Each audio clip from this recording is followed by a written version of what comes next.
Hi, I'm Melissa Ray of Thrive Beauty Services. I provide transformational beauty services in salon, at home, on site, and at your convenience. I'm proud to be sponsoring Get Conscious Now.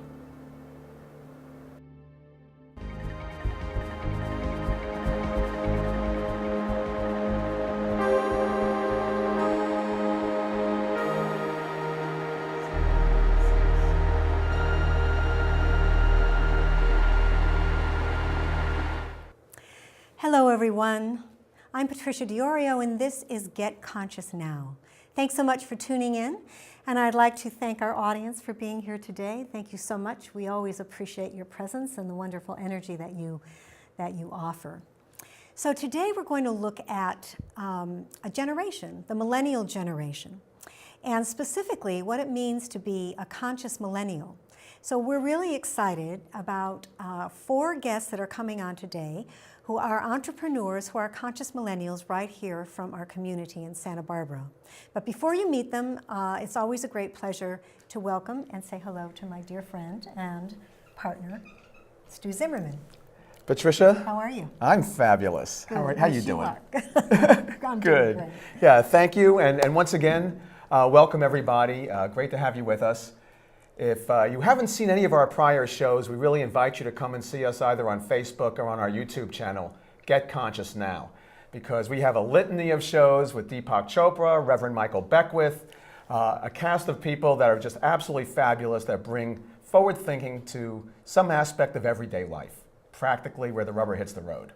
And I'm really excited for today's show because we're going to bring that youthful wisdom into our program. Right. Yes, it's going to be an exciting show. So I was doing a little research on the millennial generation, and it was interesting to find out that they have surpassed the boomers. We're outnumbered. They surpassed us. We're outnumbered. That's now. right. We better get in line. Yeah, just a couple of stats here. In 2015, millennials, whose ages were defined as 18 to 34, were numbered 75.4 million, surpassing 74.9 million boomers, ages 51 to 69. And speaking of this, the decade of the 60s, I have to tell you that Stu just had his 60th birthday. I prefer to look at it, actually, as the 40th anniversary of turning 20. So it's very possible I may still be a millennial at heart, okay, just for the record. That's right.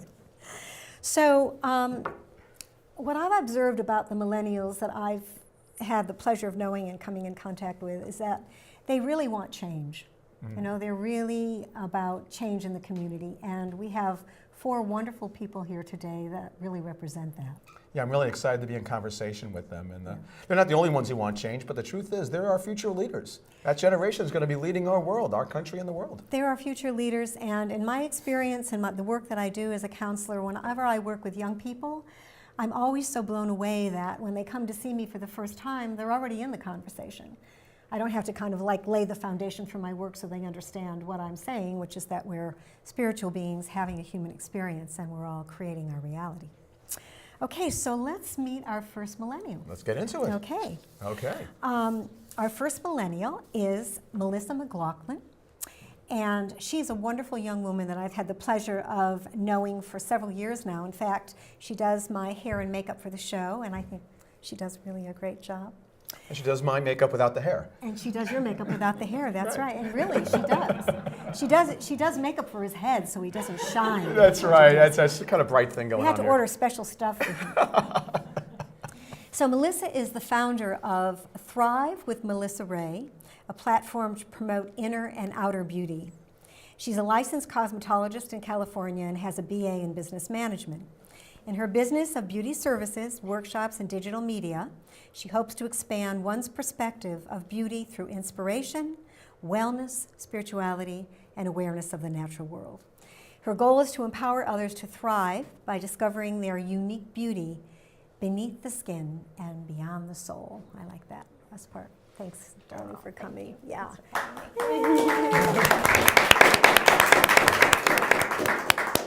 So it's wonderful to have you here. Thank you. Yes, on set this time. Yes, yeah. exactly. So what was, what was the motivation to call your business Thrive with Melissa Ray? What's the backstory? It's really about thriving. I haven't always felt like I was thriving in my life, and that is partly because I was choosing jobs and a career path that left me unfulfilled. And so I will tell you that when I was very young, I knew that I wanted to be a hairstylist. Didn't know I wanted to be a makeup artist until later in life, but I always knew I wanted to be a hairstylist. And as I grew older, I had a lot of people who often complimented my beauty or complimented my talents. I grew up a competitive dancer. And so I think, most children identify with the role that they hear that they are from those that they're familiar with. And so I started to just take on this sense of self-worth that was attached to my talents and my beauty. And there was something very shallow about that. And it took me years to really be able to reflect on that. I also felt very alone at an early age, and like I had a lot of responsibilities to be independent. And so ultimately, I chose to look at my inner world, thanks to therapy, and looking at my inner world, realizing that I want to help other people look at their inner world too. And I want to help them do that through beauty services. Mm-hmm. Great. Wonderful, yeah. I've known you for a while, Melissa, and you truly do have inner beauty that really does emanate and pour forth, and really grateful to have you here. Thank you, Stu. Yeah. In the intro, I heard something that Patricia mentioned about your notion of connecting our beauty to the natural world. And speak a little bit to that, please. Yeah. So I think we have a lot to learn from nature. It's no surprise that one person can heal their body just by eating really healthy, clean foods that come from the earth. I look to the ocean as inspiration because I see the ocean as this super powerful force, and yet it has no fears, it has no expectations, it has no hopes. It just is. I look at a flower, a rose bush, and you see some roses in full bloom, or maybe it's just one. And I think that's an analogy for we go through phases of our life where sometimes we feel a little dead, a little depleted, and other times we are actually thriving and doing really well. So do you encourage people to commune with nature in terms of getting in touch with their inner beauty? Absolutely. I think we can have a mind shift just by being out in nature. And in addition to that, in my business, I want to use and promote the use of clean, green, environmentally friendly products whenever possible. This beauty industry is a multi-billion-dollar industry that I work in, and I hope to influence it. And one thing that I know to be true is that there are many, many women on this planet, and most of them use some form of makeup. And I think about every single cosmetic packaging that goes into the landfill. And that is not healthy for our environment. So it's also thinking about, being conscious about what we're using and how we're disposing of it, that I think can lead to a more beautiful life. Yeah, great. So everyone has a different perspective of beauty, and there are some women that don't wear any makeup at all, and some men who wear makeup. So we have just about every perspective. Yeah. How would you suggest for people to develop confidence in how they appear? Whether they're wearing makeup or no makeup. What do you do to help people feel that level of confidence regarding beauty? Yeah. Well, back to your intro for me. Beauty beneath the skin and beyond the soul. So I think it's about our inner world and not so much about superficial beauty. I think it's really looking at your self-care. I think beauty can be a lifestyle for man or woman, whether they're wearing makeup or not. It's a lifestyle. It's eating things that make us feel good. It's being in a social environment that makes us feel good, a professional environment, doing yoga, creating time for activities that make us feel good inside. Great. I heard you mention professional environment. You've been in the corporate world, and you've also been entrepreneurial. Why don't you share with us a little bit your distinctions between the two in your experience? Okay. In the corporate world, so before I share any further, plenty of people do thrive in a corporate environment. I just think I happen to be a unique individual who didn't. And that is because I felt this need to be like everybody, all of my peers in that professional environment, and that was, when am I going to make the next, when am I going to get a pay raise? When am I going to get a new title? It's these superficial labels that are not really sustainable in terms of one's self-confidence or self-esteem or advancement in life. I think it boils down to service and how we can be in service to others. And so I was very much caught up in this world of just wanting to achieve more and advance, and it burnt me out. And burnout is very real and on the rise, I think probably for many, many millennials.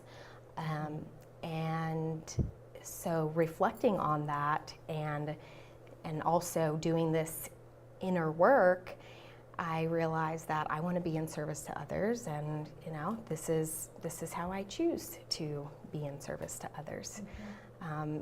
I am a new entrepreneur, and I have my good and bad days, as we all do, and it's a humbling experience to say the least. But I do feel like I am on a path to have this sort of influence on the beauty industry at large, and hopefully on the people whose life I get to touch on a daily basis.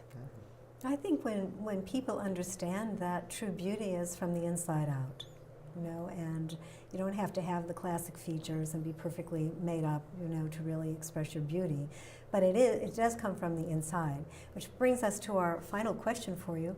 How do you feel that your spiritual life has impacted your spiritual awareness has impacted your business and your life? It has helped me, my spiritual work has helped me get in touch with my truth. And which is being in service to others and helping others to transform, to live a beautiful life that feels good to them. And if I can do that, then it will help with my own self-esteem and with my own sense of confidence. And so being in my truth and trusting that I can do this. It's a very challenging endeavor, I think. Lots of judgment to be had, I'm sure, but it's a path I'm willing to take. And do you share with your clients when you're working with them? I mean, do you share about this? Yes. Some I do. I kind of gauge who is open to it and who is not. But I do hope to do more workshops and retreats, and through blogging and social media, I hope to share my message and then bring people together around this idea. And could you share just a little bit with us about what your spiritual practice is like every day? Sure. I'm almost a daily meditator. I'm close to becoming a daily meditator, but I think you can meditate just by really feeling your body. Movement, sound, breath, just really being conscious of the way your body feels, what your emotions are. I think those are great ways to kind of be in a conscious or meditative state. And I also love to do yoga and be outside in nature. Great. Thank you, Melissa, very Thank much, you. darling, for coming on. Thank you so really much, loved Melissa. having you. Thank you. Yeah. Thank you. Yeah, you're great. Yeah. Bye. fun. Yeah. It's pretty smooth, huh? Yeah. We can do 4 people. Absolutely. Absolutely. Absolutely. In fact, number 2 is coming right up, right, and I great. just feel really honored and blessed to invite in my good friend Matt Turner to join us. And Matt is well known in this community in Santa Barbara for his charity work with as being one of the co-founders of Hustlers for Humanity. He's recently been part of a startup here that is burgeoning right now, a CEO of Serve Community we're going to learn something about, and a product of Newton, Mass, as I recall. And so he's made the pilgrimage out west here to make his fortune, fame, and to make a difference in the world, which is a beautiful thing. And I just want to get right into it with you, Matt, because one, welcome to our show here. Yes, I welcome, know welcome. we've had you on before with your brother, and it's just great to have you back now in your new iteration. Thanks for having me. Good to see both of you. I Good know to we've see got you. to know each other quite well, so I appreciate the Yeah, time this to share. is great fun. We get to invite everybody else into the party that we've been having for years together here. So this is great. Now, part of what your work is addressing what you perceive to be some of the greatest social ills facing this entire world on a global basis. Why don't you address what they are in your perception and how we can go about, taking a look at them and alleviating some of them? I think we're at an interesting time in our society where we have a lot of opportunity at our fingertips. It's a really amazing time of transformation for civilization. And I think technology plays a major role in that, which is, part of where I spend a lot of my time. And it's that we've found a way to connect people and connect the world, yet we're not really united. We're connected to each other, but distant and divided in many ways. And I think the opportunity lies in finding ways to unite us with that technology that's already used and already available. So that's where I spend a lot of my time, especially with this new startup, Serve Community, which is really focused on leveraging a lot of the technologies that are out there and that are being birthed right now in a way that's designed to bring communities together, specifically around service and helping each other and uplifting each other systematically on a local level as well as on a global level. Beautiful. Tell us more about this new startup that you're involved in, Serve Community, and what was that your brainchild? It was the brainchild of myself and a couple other people, my brother and a good friend of ours, Carlin Young. We've been addressing this problem through our other nonprofit, Hustlers for Humanity, for several years, which is really around creating a team-based approach to volunteerism and community. So we're about 3 years into that nonprofit, which has done some amazing things in the community, uniting. It's brought hundreds of volunteers together to support 50 to 75 nonprofits, throwing fundraisers, helping them with volunteerism, all sorts of things. And in the process of doing that, we kind of discovered some needs in the local community that would also scale on a global level. And so that's where this idea was born, which was how do we take technology and bring it into this sector? The nonprofit sector is in need of a lot of the same things. It doesn't really matter where your nonprofit's located. You probably are struggling with the same few things, which is finding support and volunteers. It's finding resources and funding and dealing with a lot of those things that usually people that run nonprofits are not really versed in. Most people in the nonprofit sector are not really interested in running a business. They're really interested in supporting a cause they care about and have found the need to launch a business to support that. And they spend way too much of their time trying to raise money and allocate resources and organize and find volunteers to help them just do the service they're looking to do. So through our work in the community, we recognized that it didn't really matter what nonprofit you were involved in and what cause you were involved in our area of community, all the same needs were there. And at the same time, community members are looking to get more involved in the community. They want to volunteer more. They want to make more of an impact. Most people spend the majority of their day working at a job they may or may not like and not really doing things that really connect with their soul and connect with that impact that they really want to make. So we kind of saw both sides of the equation where the nonprofit needs, on one hand, kind of matched up with the needs of community to get more involved. So we started asking ourselves some questions around what could we do to create a technology that would unite a community around this idea of service. That's fabulous. I spent 23 years heading up nonprofit agencies, and believe me, you're right. I wasn't there to run a business. I was there because of the cause. So it's beautiful and very admirable that you're doing it, and I understand that you're getting funding for it. Yeah, we're raising quite a bit of funding right Good. now, and that's going Beautiful. well, Good. and we're building out Serve our product. Community. So is Serve Community what's it, Serve Community Inc.? Serve. Just Serve. Serve is the name of the Serve corporation. is the name of the corporation. Yeah. Great. Why don't you talk a little bit about the power of service? Because you mentioned that some people, they want to connect, they maybe want to volunteer, maybe they haven't had a history of volunteering, so it's kind of new to people in terms of how they can get involved.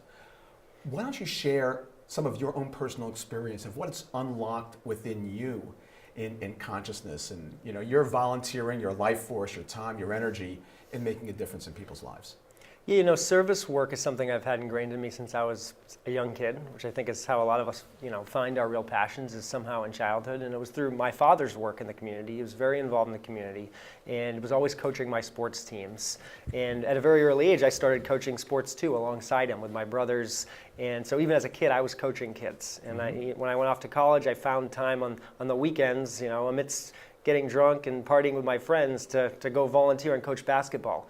The cool thing about it was that I never looked at it as volunteerism. I just love basketball and I love working with kids. So for me, it connected several of my passions. So I did it in my own free time, and I did it for years without even thinking about the idea that I was volunteering.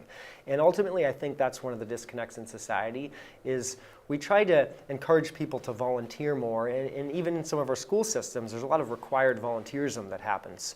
However, when it's forced upon you, and there aren't really a lot of resources there to help you connect with why you'd want to be doing it, it doesn't have that same effect. So for me, I was able to connect a couple of my passions together at a young age, so I started giving. And so my theory around volunteerism and service is that all of us want to serve and contribute more.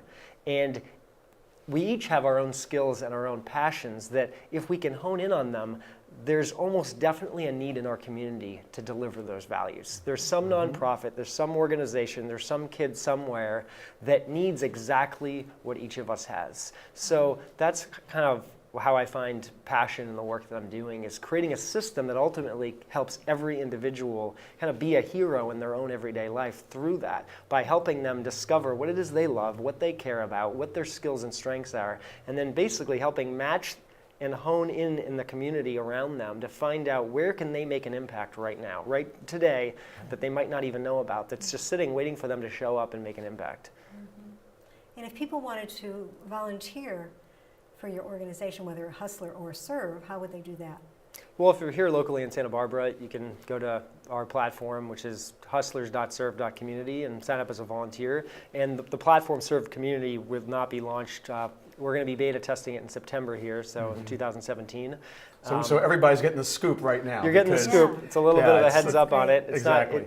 So we're going to be launching it here in Santa Barbara and then spreading it nationwide and ultimately internationally, hopefully in the next 2 or 3 years. Wow. And ideally it'll be a platform that's universal. So it won't really matter in what community you're in or where in the world, but there'll be a place for you to give through this platform and connect with others. So spirituality has clearly been a very strong foundation for you, as far as my perception of you since I've known you over the past few years. Tell us how spirituality has impacted your work and your desire to serve.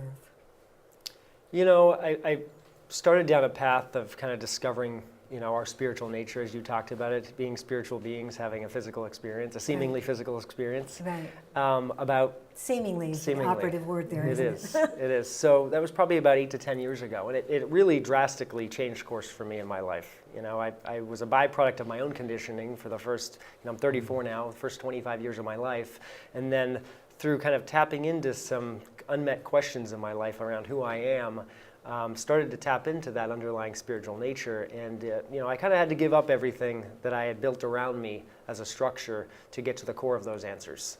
And when I was able to, I really started to tap into a truer sense of purpose for what it is that I wanted to do in the world. And I've kind of navigated my own course to be on point with that. And ultimately, I think that's the course that all of us are on or are eventually going to get on, which is really kind of every day being able to wake up and do and be the ways and do the things that we want to do, and have our, as one of my partners calls it, right livelihood birthed from that, which is being able to have your livelihood come as an expression and an effect of you being more of who you really are, not which is what the Western world has kind of conditioned us into, which is go get money and create that livelihood, and then maybe in your spare time have a chance to work on your passions and kind of be the fuller expression of who you are. And I think we're in a kind of an interesting time in our society, which is that we haven't quite built systems to support right livelihood yet. So we have a lot of people stepping into that space in kind of a no man's land, trying to figure out how do I get paid for being who I am? And I think ultimately this generation right now, and the millennial generation, is really dealing with that. And what I hope is that some of these systems, like I'm working on and other entrepreneurs are working on, will create the infrastructure for the next generations to come up and be able to just stay in that space, not to have to get conditioned out of it and then find their way back, but ultimately to grow up being and knowing who they are and to have livelihood come from that. Well, I think that the millennial generation really represents that hope. You know, really more, there seem to be more younger people today awake than, you know, when I was in that generation. I always felt like a stranger in a strange land being in this conversation, you know, because everything was about religion and how I grew up. So you were also raised on the East Coast, probably in a conservative Italian family, right? Was it Italian and Italian Catholic? Yeah. Yeah, can I totally relate to that. So it was a real awakening to you to realize that there was so much more beyond that. You know. Yeah, it was a journey away from that for me, and moving to California after college was a big part of that. And I think California, in a lot of ways, embodies some of the things we're talking about. Yes. And I think Which is why we're all here. Which is why we're all here. Right. It's a lovely place that kind of offers more freedom and more choices to live the life that we want to live. Growing up in the East Coast, I actually love the community I grew up in was wonderful. Newton, Massachusetts, and Boston isn't even a great town. Very intellectual place, lots of higher education. I loved being part of that. However, I think the town is still very much in a regimented way of being. And what I love about Southern California specifically is it gives opportunity to kind of, you know, seek some of those answers we might be looking for and find ways to just be more in our own space and create that livelihood around that. So I got one last question for you here. Unfortunately, our time is way too short today by many measures. Any words of wisdom you have for your fellow millennials in terms of what they can do or how they can approach either being more authentic in how they work in their daily lives, or anything that can bring out the deeper truth, as you kind of related to that sense of spirituality and a deeper knowing into whether it's their paid profession or even volunteerism? Yeah, you know, there's one thing that I notice as a commonality that I think holds a lot of people back, and it's this idea that we talked a little bit about it, where you're working your full-time job or whatever it is that's giving you livelihood, and then on the side, you kind of have maybe whatever it is you think is really your true purpose. And I think the mistake that people often make is they put their time and energy into that main thing because it's giving them their livelihood, and they kind of neglect the side thing. Maybe they have time for it sometimes, but then a week or a month goes by and they haven't really worked on it. And I think the shift that people need to find a way to make is to make that side thing that they love their main thing, even if it's only for 10 minutes a day or an hour a day. Right. But don't miss a day doing that. Right. And I think people neglect because they think someday it's going to be easier to focus on the thing that I want to do on the side. So they forget about it sometimes because life gets busy and we all know there's things that come up. But the people I see being really successful are the ones that even in those 10 minutes, they give it everything they have. Right. And they look at the job as their side thing. Even if they're doing the job 40 hours, 50 hours, 60 hours a week, they still know that that's the side thing. The main thing actually is that thing they're doing, maybe only for 10 minutes a day. Right. And they don't lose track of that because ultimately anchoring yourself in those few minutes a day is what's going to get your life on a course, because that's the course you want to be on. Thank you. Matt, thank you so much. We only Thanks have a a few lot, minutes in Matt. this day, and we Yeah, got to keep thanks moving. So very thank you much. so much. Thank you, brother. Thank you. Yeah. Okay. Yeah, moving That right was along. good. Great, Moving right great along. people here. This is Melissa, fun. Matt. Yeah. Yeah, wonderful let's group. change the alphabet. All right, now we're going into F for Forrest. Okay, let's do it. So I have the pleasure of introducing a young man that actually was involved in our show when we Yes. started Get Conscious Now. He volunteered his time. And I'm going to have the pleasure of introducing Forrest Lightberg. And he is the founder of Consciousness Network, which is the first networking organization for conscious businesses in Santa Barbara and probably in all of Southern California. I don't really know of any other organization. And it always had been my hope, being involved as an entrepreneur in a conscious business, as a spiritual counselor, to have a networking group that I could go to where there would be people there that also had the same values I did. And wonderful people, but not a lot of people with the same values. So when I heard of Forrest's work in beginning Consciousness Network, I was thrilled. So he is an activist, definitely, and a humanitarian who believes in unlimited potential of the human spirit. He's committed to raising awareness about local and digital resources to help people further their lives personally, professionally, and collectively. He describes himself as a man who follows his heart, listens to the guidance of spirit and the unfolding of his vision, and seeks to make the maximum impact he can upon the world by supporting the conscious community and stepping into all that it can be. And that is a wonderful introduction for you, darling. It is the perfect representation of who you are. Welcome, Forrest. Thank you. I'm honored to be here. Welcome. Thank you. So, what's the mission and vision of Consciousness Network? Well, the mission and the vision of the Consciousness Network is really contained within the title. Because the ultimate vision that I have is a world of well-being and peace and harmony and happiness, where we're all able to eat, we all have homes, we all understand how to cultivate harmonious relationships. I mean, that's the ultimate vision of the world that I have. And so what's going to create that is a thriving consciousness network, a thriving global consciousness network. So that's the ultimate vision that I'm working towards, that I know is not going to, I don't believe it's going to happen in my lifetime. Really? But it's an ideal that I aspire to contribute towards, and I aspire to support humanity in moving towards that.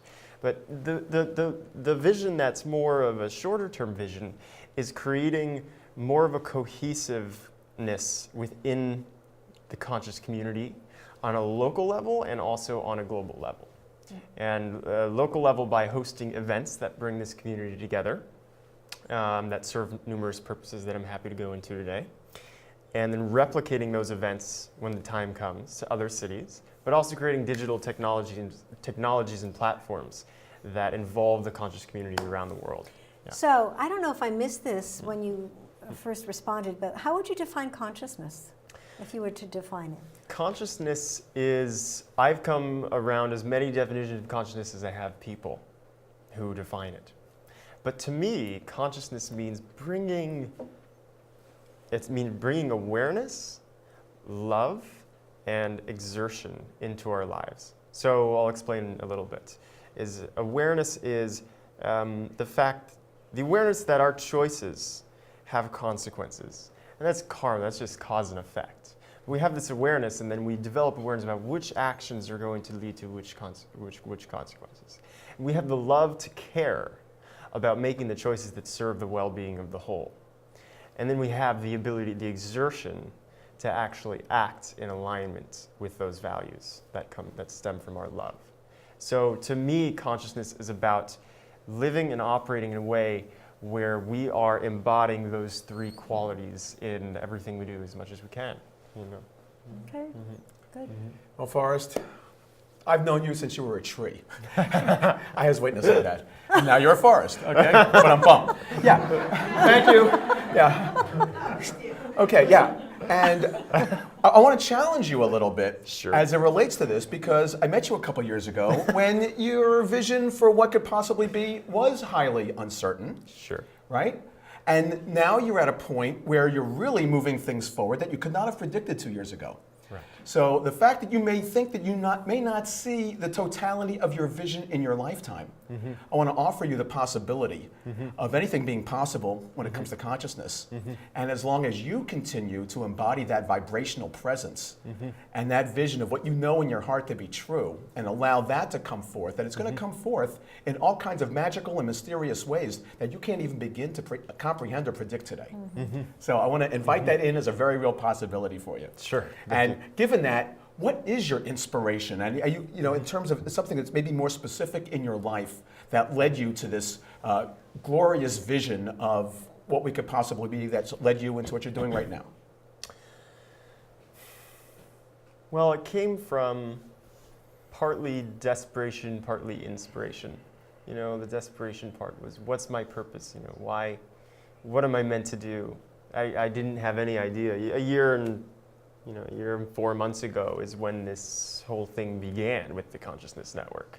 And so I became frustrated enough to really seek more earnestly and to really pray more about it and ask Spirit more, like talk to my friends more, what am I meant to do? And then the inspiration came from the inspiration came actually from the conscious community itself. I was inspired by these people who value love and compassion and being their best selves, being the best that they can be, and showing up when it's time to be a teacher, they're a teacher. When it's time to be a healer, they're a healer. When it's time to be a friend, they're a friend.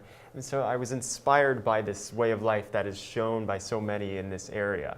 And I just saw this this opportunity to create a space for that community to come together from all sorts of different groups.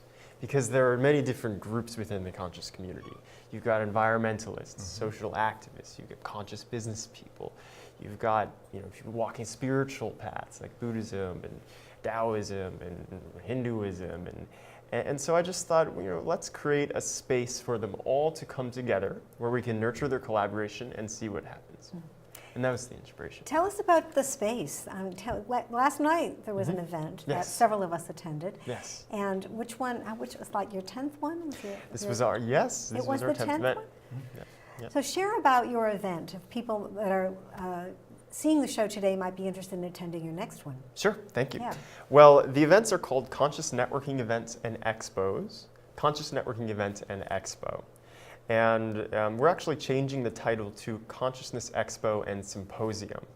But these events start out with the first 2 hours being an expo. It's a consciousness expo.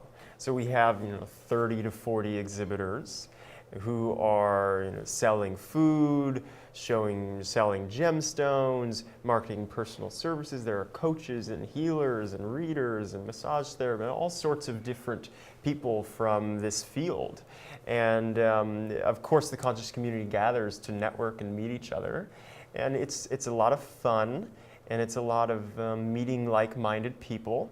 And there's a lot of opportunity that is mined at these events by forming connections among people who really have the heart for service. And then the second portion of the event is a speaker symposium.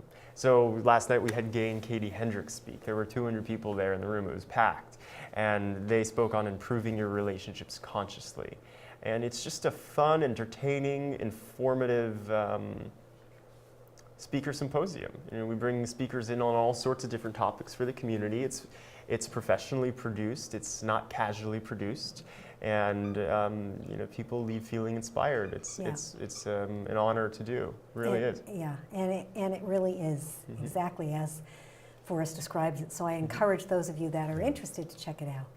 Yeah.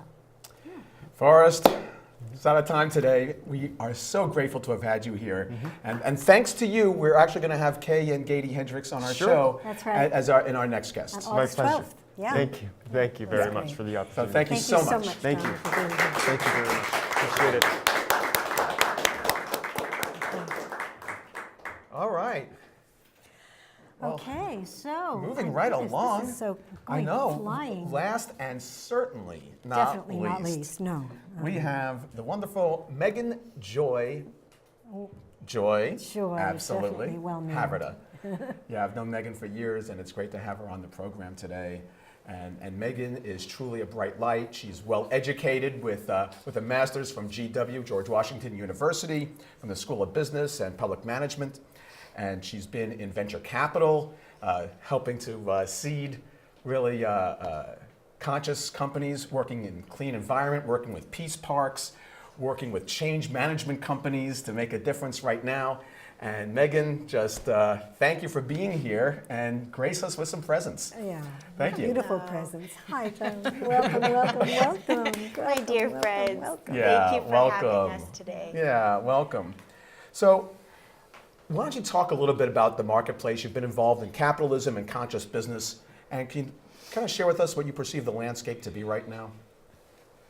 There's a huge shift going on. It's been going on since the beginning of time when humans went on the path of consciousness out of the forest and into why are we here. So what I'm seeing happening in the business environment is people moving from the business as usual, you know, put your needs away, to I matter, everyone matters. Business is personal. Well, that is a huge change in how companies even do their layout, how they do their org chart, how they do everything. So that's one major thing that I'm seeing. Yeah. Oh, beautiful. And how do you feel that young business people today are able to mesh with the older echelon of business community? Yeah. I like to think of the brackish waters, you know, when the ocean is coming in and hitting the river mouth. So the water is like this, right? That's what it's like. So you can't just say, how does that generation work well with that generation or not? It depends on the individual. So the individual, the old and the young, have to say, I care about what you have to say. I care about your perspective. I want to know the wisdom you've come in with. Old guy, young girl, whatever the combo is, there has to be that willingness. And then there has to be the willingness to listen to one another. Right. And respect one another. Yeah. Yeah. Yeah, definitely. Yeah. So Respect. we can't help but notice that you are a woman. And how does that play into your being into, you know, the workplace, you know, as opposed to being a man and all of that? Very good question. You know, I really appreciated things that Melissa said earlier in this conversation. And if you haven't seen the movie Misrepresentation, please watch it. It's an amazing movie about the beauty industry, but really about capitalism in general. So the huge push towards not only beauty, but it's control, right? So here we are as a feminine species, and we're 50, if not more than 50% of the population, and we hold the purse strings now in many countries. So we've entered the workforce in a different way than any other decade has seen. So what's happening is the archetype of sister, daughter, vixen, wife, secretary, those archetypes are getting expanded, and people are having to see, oh my gosh, you know, this woman has leadership qualities that no man has had because she is a woman. There's inclusivity and there's transparency. Women are all about cards on the table. So it's a very different leadership style. And are you finding that the men in the world are more, you know, receptive to your holding your rightful place side by side as equals? It's a daily opportunity, but I will say there was one scenario. I was a CEO of a LED lighting company, and I opened the meeting with all these lighting professionals and engineers by everyone connecting their heart center into the center of the boardroom table, and then we set the intention for the meeting and the mission of the day. And at the end of the 6-hour meeting, these men, many older than me, said that was the best meeting we've ever had because everybody was respectful, communicative, engaged, and their heart space was recognized at the start of the meeting. So those are the brave things that women leaders are doing today that we need. You know, it's a necessary component to functional business. Cool. I agree with you, and I think that I'd like to talk about transparency, because I think transparency is really important, period, in every aspect of life. But in the business community, that, you know, where business people usually wear their mask, you know, they hide behind that mask, and maybe they can be transparent if they feel safe. But how do you feel about just being totally open and transparent? How do I feel about it? How do you see it fitting into business today? It's essential. Who do you want to be? You're you. If we're talking about conscious business, you know, my definition of consciousness is presence. So if I'm present, but I'm trying to be him, that doesn't work. You know, that saying she's beside herself, that's a real thing. You can go all day long beside yourself, or you can be in your body, incarnated, grounded to the center of the earth. You will be much clearer with what you have to say and how you see one another. It's very important. And how you're heard. And how you're heard. For sure. Yeah, whether people agree with you or not. Yeah, When you're that's up to them. They really can't. They really can't say you're not. Yeah. You know, being totally honest with who you are. And how has spirituality impacted your business work? the marketplace for you? How has it is everything. How has it? You know, I lost my dad when I was very young. I was 24. So that was a huge impact. Matt talked earlier about the layers he had to unpeel and burst through to be his full self. Well, when my dad died, I took on a lot of masculine qualities. I had to go out there and I had to make my way and I had to earn my money, and I took on a lot of layers. So my spiritual journey since 24 has been peeling off the masculine layers that were not mine and letting the feminine layers emerge. They were always there. They were always there. The artist, the herbalist, the spiritual seeker. I've lived in India, I've lived on sustainable communities. But in spirituality, it's a daily practice. There's no like, ta-da, I've arrived. It's like, no, and today, here are your challenges today. Here's your grace today. And it's always both. So that is my understanding of spirituality in business. How that meets the boardroom or the organizational development day or the how you have a productive meeting with your team, it's the presence part. It's the presence part, it's the inclusivity, it's everyone feeling safe enough to say how they're really doing. Did they really finish that report on time? You know, it takes a lot of safety in a business environment for everybody to be at their highest level of productivity. And transparency. Yes, yes. Mm-hmm. So, you know, we're moving quickly here. We probably maybe have one last question or so. Yeah. What is your vision for what our world can be? Oh, If you really were to, you have 1 minute. and just make it big. Succinct. Big and succinct. Well, I think, let's see, big and succinct. Everybody will be doing what they are here to do. Everybody will be living in their body as conscious beings. Everybody will have their basic needs met, so their ultimate creativity can emerge and come out and serve.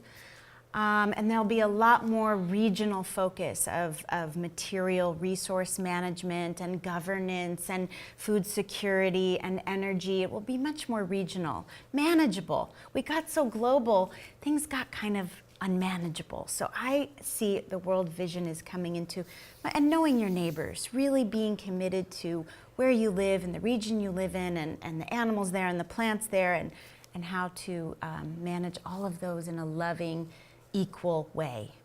All humans are equal. Beautiful. Beautiful. Very beautiful statement. Thank you so much, Yeah. Megan. Thanks for being here today. Megan, thank you so much Wonderful. for joining us. Yeah, thank you. Thank you. Thank you. Wow, that just flew. It did. It did. Yeah, it was an experiment today, see if we could manage 4 people like we did, but we Well, did, I think. It so worked. far, so good. So far, so good. And now... We're not done yet, though. We're not done yet, no.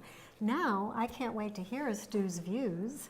Okay, about well, our I guess... millennial generation, so take it Okay, away. I'm on the tee. Okay. Okay, here we go with this edition of Stu's Views. And we've talked with 4 millennials today. And just maybe, if you're watching this program right now, and of course you are wherever you're watching it because you're seeing this going on, maybe you're not a millennial. So I'm going to invite in all those perennials. And that's all of us. No matter what our age group is, we are simply substantially more than our chronological age. So even if we have 75 million, whatever the number was, of people who are in this age bracket, 20 to 35, give or take a year or two, no matter what age bracket we're in, ultimately, we are consciousness, we are energy, and we can all tap into that which is truly timeless. So I'm going to invite in a new word. I know it's a new word because I made it up. And the new word is returnity. Yes, and returnity we'll define as being in a timeless state. Again. Because in fact, it's very easy to not be in a timeless state. We all know we're punching that clock every now and then, and there are things to do, certain times to be, certain places, and all the rest. And yet ultimately, we are aspects of something that is beyond time and beyond space. And the more moments we can spend in that awareness, in that presence, whether it's through meditation, or being out in nature, or being really connected with either yourself or someone you love, and just everything else disappears and nothing else exists.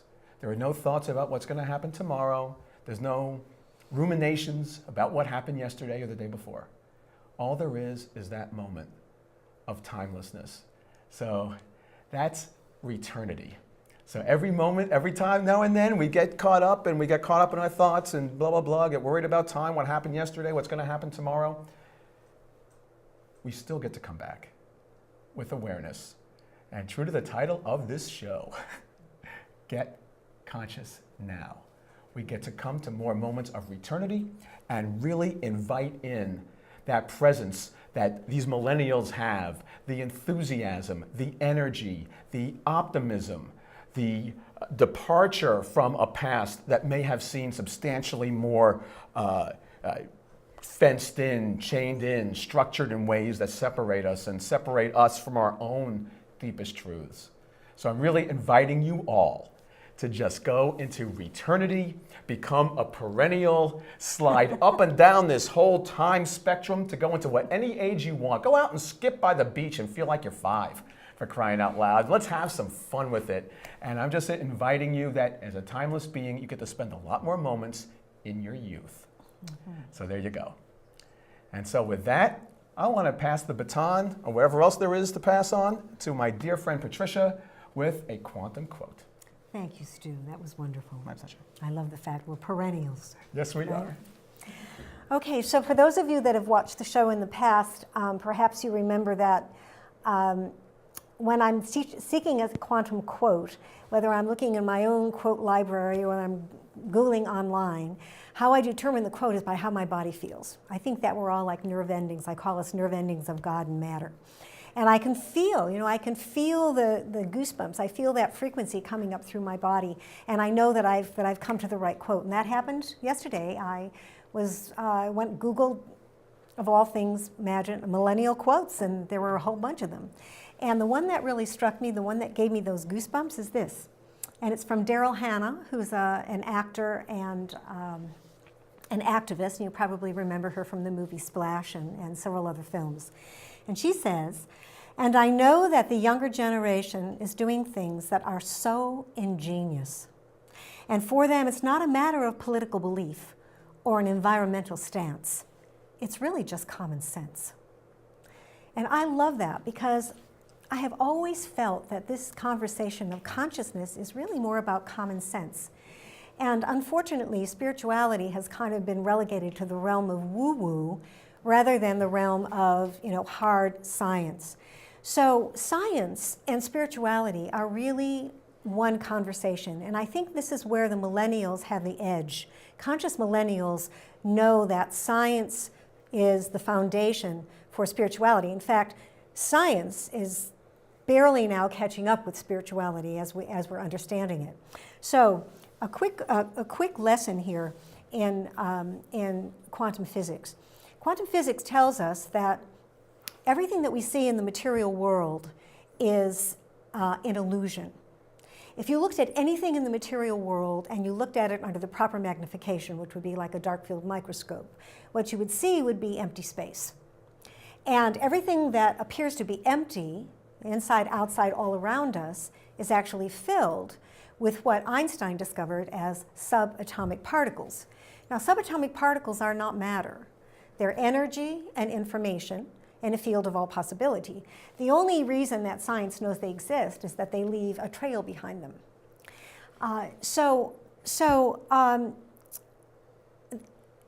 The atom, all right, the atom, everyone knows that we're made up of atoms, and science tells us that the quantum atom is made up of 99.99999% wave or energy, and that 0.00000000000, like that's 12 zeros, 0.1 particle. So we're 99.9959% wave or energy and a skosh of 1% particle. But where do we live? Where do most people live? They live in the particle. So it's like living life like this and knowing that all of this possibility, the unlimited potential of what the universe offers us, is here, and we don't take advantage of it. And I feel that it's so important for us to realize that we can't continue to live in this limited environment. And that's the thing that I think the millennial generation brings to us. And think about this. Here the millennials are, conscious millennials, probably more conscious people per capita than in any other generation ever. And they are the ones that are having the babies now. And then their babies will grow up and have their babies. And I think where we're headed as a result of this, and Megan beautifully expressed it in her vision as well as the others, is, and I will say this, and I know it sounds true, but I think that we're really heading to see heaven on earth. You know, a place where there is no war, where there is only peace and joy and happiness and equanimity and equality and abundance for all people. So I acknowledge the millennials for being the millennials that are here today. I acknowledge you all for coming, and we're going to invite you to all come back up onto the stage for us to complete the show. Come on up. Great, thank you. Circle around. Yeah, circle around us. I think we've got plenty of room. Yeah. Thank you, guys. Good. Yeah. Okay, are we ready? I'm ready. I'm going to say close here. Ready? All right. All right, until next time. Until next time. Get conscious now. Woohoo. Thanks for tuning in. Thank you.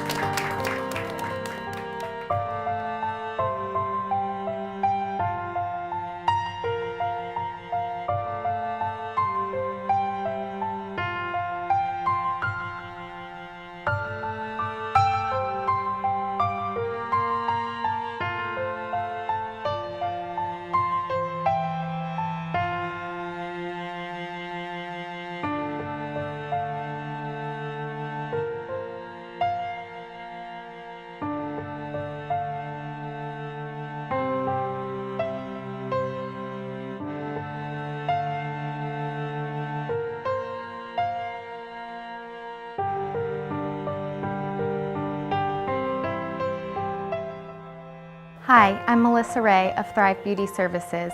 I provide transformational beauty services in salon, at home, on site, and at your convenience. I'm proud to be sponsoring Get Conscious Now.